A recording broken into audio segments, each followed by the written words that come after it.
O que é a chamada marcha de absorção de nutrientes e como que a gente pode utilizar essa ferramenta para melhorar a fertilidade do nosso solo e para melhorar também as nossas recomendações de adubação. É exatamente sobre isso que a gente vai estar falando no vídeo de hoje.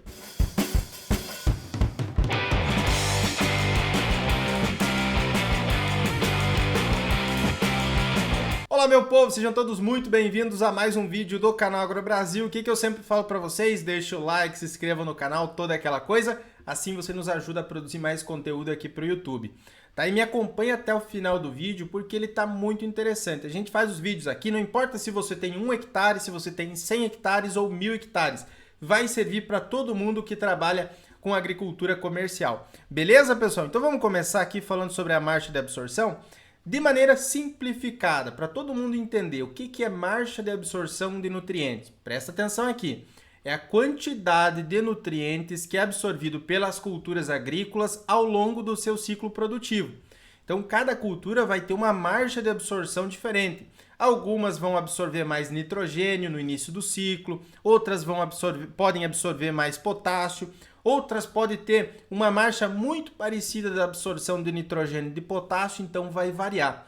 Com essa informação, a gente consegue definir parcelamento de adubação, principalmente para culturas com fertirrigação, que trabalham com fertirrigação, e também colocar comida na época que a planta está mais precisando. Tem épocas de maior absorção de nutrientes que nós devemos suprir através dos fertilizantes. Aqui principalmente nitrogênio e potássio, mas também vocês vão ver exemplos na frente com micronutrientes, beleza? Então vamos lá, pessoal, olha só, cada cultura vai ter uma realidade. Aqui eu tenho a marcha de absorção para a cultura da uva e a marcha de absorção para a cultura do algodão. Veja que aqui nesse gráfico eu tenho os dias, né? Até 21 dias, até 35 dias, 51, 65.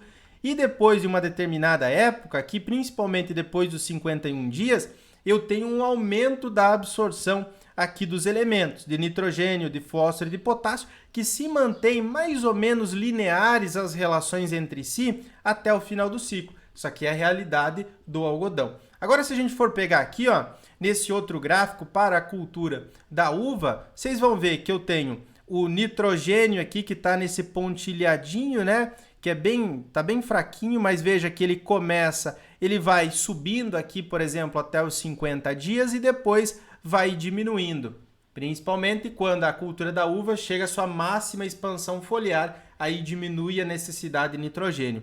E aí dá uma olhada nessa outra linha aqui, que é o potássio. Chega mais ou menos nos 100 dias, que quando começa a encher as bagas da uva, que eu tenho um aumento abrupto da necessidade de potássio. Sabendo disso, eu devo posicionar também bem os fertilizantes. No início do ciclo aqui com menos potássio, chega numa época de maior necessidade, eu devo aumentar aqui o suprimento de potássio, seja por fertirrigação ou seja para adubação em cobertura convencional. Agora, se eu estiver trabalhando com adubação de cobertura convencional, eu devo posicionar antes da época de maior necessidade dos nutrientes. Não adianta você fazer uma aplicação também aqui quando a planta está demandando mais. E aí eu posso ter uma quebra de produtividade, porque a planta está demandando muito e é o momento que você fez a aplicação. Então você deve posicionar no período anterior à maior necessidade, que quando a planta comece a absorver mais desse nutriente, esteja disponível já para ela ali no solo. Então isso é muito importante para todas as culturas agrícolas, mas principalmente para quem trabalha com fertirrigação. Nós fazemos aqui planos de adubação para fertirrigação. Então a gente coloca assim a cada 15 dias, né, quanto de nutriente que o produtor deve disponibilizar. Geralmente para fertirrigação você faz ali uma aplicação a cada 3 dias, a cada 4 dias, ou dia sim, dia não também. E aí você pode, por exemplo, aqui no início do ciclo, colocar quantidades parecidas de nitrogênio e de potássio, também cálcio, e quando eu tenho uma maior necessidade, eu vou aumentar o suprimento aqui de potássio. E aí a planta vai ter esse nutriente e vai conseguir responder não só em produtividade, mas também em qualidade de fruto, como é o caso do potássio aqui, que vai atuar muito forte nessa questão de qualidade de fruto aqui, principalmente para uva, mas também para tomate e para outras culturas agrícolas. Então nós devemos correlacionar duas coisas aqui: a época de maior necessidade com a característica de cada nutriente. alguns nutrientes não é tão interessante fazer esse parcelamento. Caso do fósforo. O fósforo, por ter a sua característica dele poder ficar não disponível para a planta, não lábil, questão de solos que são um pouquinho mais ácidos, ou também ele ficar absorvido ali aos coloides, ou ele pode ficar indisponibilizado também pela sua ação junto com óxido de ferro e de alumínio, a gente deve colocar principalmente ele todo na linha de semeadura ou no momento do plantio. É claro que dependendo do caso também posso fazer uma aplicação de fósforo em cobertura, então tudo é uma questão de avaliação. Mas algumas culturas, alguns nutrientes, aliás, como é o caso do nitrogênio, eu posso aplicar ele a lanço sem problema nenhum, porque a maior parte dele, ele entra em contato ou é absorvido pela planta através de fluxo de massa. Então você joga lá, por exemplo, um nitrato de amônio, uma ureia, um sulfato de amônio em cobertura, você vai ter a ação da água, da chuva, e vai levar esses íons de nitrato, por exemplo, aí a serem absorvidos pela planta.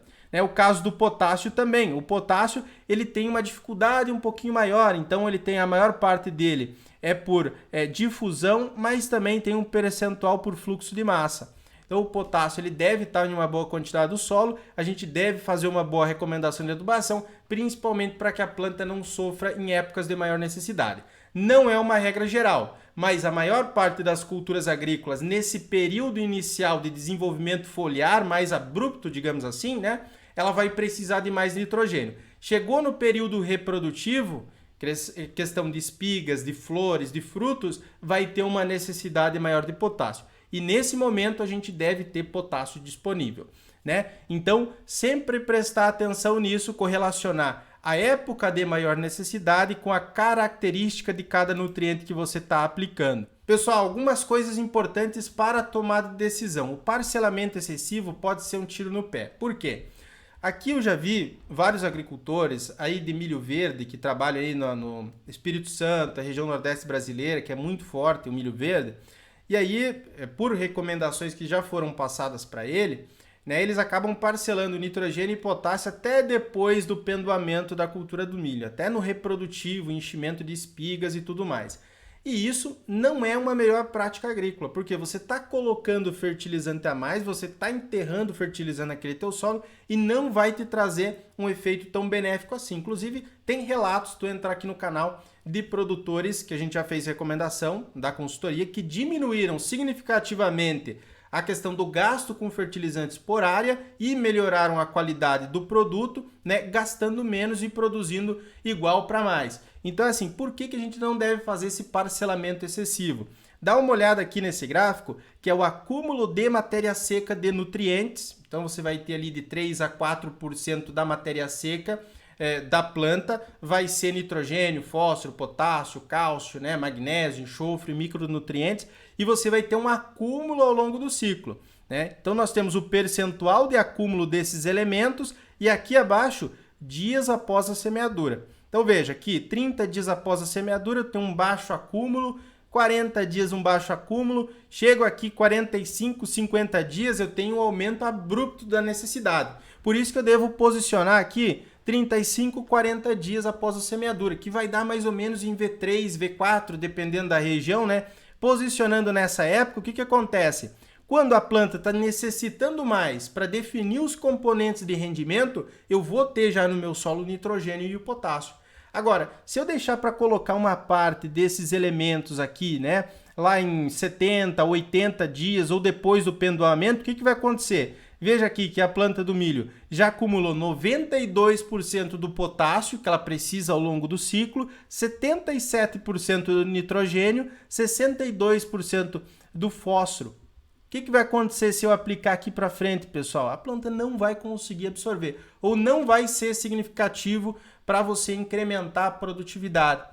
Você poderia economizar aquele produto. Então é muito simples, às vezes, economizar 30% da adubação fazendo um posicionamento melhor, um posicionamento mais correto, 40% da adubação, Você consegue fazer isso tranquilamente mesmo. Aqui, quando eu tenho um maior incremento da absorção desses nutrientes, é o período onde eu chamo que a planta está definindo os componentes de rendimento, que é a produtividade potencial, por exemplo, a cultura do milho, qual que vai ser o peso do grão, quantas fileiras vai ter por espiga, Então ela está definindo os componentes de rendimento aqui.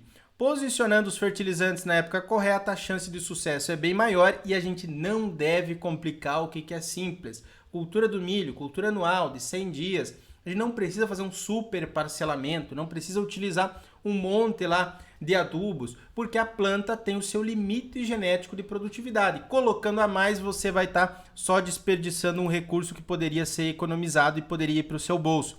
Outra coisa, dica de ouro, nós devemos sistematizar as aplicações e também os procedimentos ao longo do ciclo. Dá uma olhada aqui. Coloquei um exemplo, né, de como que a gente deve sistematizar. Então, o que você deve fazer? Antes da semeadura, o que você vai utilizar? Aqui é a questão dos nutrientes. Então, você deve saber qual que é a marcha de absorção. Existe uma indicação, por exemplo, de zinco. De zinco para a cultura do milho, você vai posicionar ali principalmente em V3, se possível parcelar em V3 e V6. Quer dizer que sempre eu vou fazer assim? Não, depende do nível de zinco do solo, né, a expectativa de produção, de uma série de fatores. Mas se for necessário aplicar o zinco, eu faço um parcelamento em V3 e V6. Posso aplicar um molibdênio também em V3, posso aplicar um manganês em V6, o boro antes do pendoamento, em pré-pendoamento, sabendo da sua característica, da sua importância nas inflorescências, né, como a gente já tratou sobre o elemento boro, posso aplicar em pré-pendoamento. É uma opção, né? É uma opção. Entendendo também a dinâmica da marcha de absorção de cada nutriente na planta. Certo, pessoal? Então essa sistematização vai te ajudar a aplicar os nutrientes de maneira melhor e que dê mais resultado também na fertilidade. Sempre devemos estudar a característica nutricional da espécie a ser adubada. Se você está trabalhando com maracujá, estudar sobre maracujá. Sobre a soja. O milho tem a sua característica nutricional também. Separar adubação e fertilidade não é tudo a mesma coisa. Tem parâmetros básicos que servem para qualquer tipo de solo, mas também o estudo de cada cultura agrícola vai ser fundamental para fazer manejos mais assertivos e que deem mais resultado. Faça uma boa recomendação de adubação. Nós aqui do canal Agro Brasil temos esse serviço também para você, se você estiver precisando. Mas pode ser um outro engenheiro agrônomo de confiança aí na tua região, né, que trabalha e tem experiência com aquela cultura, pode ser também, não tem problema. Considere fatores como expectativa de produção, época de plantio e características do solo. Então não é só a cultura agrícola também.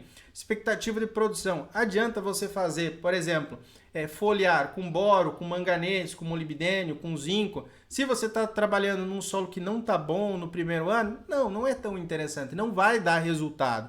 A época de plantio, caso do milho, milho primeira safra vai produzir muito mais do que milho segunda safra.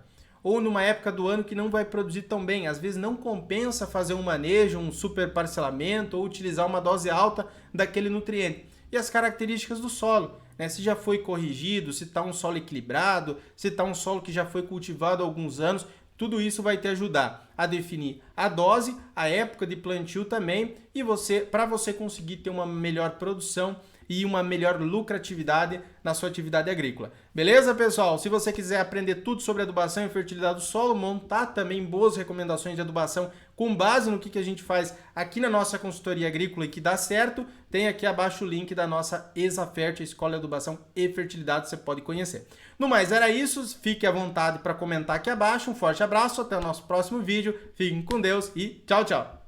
Obrigado por assistir o vídeo até o final. Além de curtir, comentar e compartilhar, conheça os nossos cursos profissionais e a nossa consultoria agrícola individual. Para saber mais, é só clicar nos links disponíveis na descrição.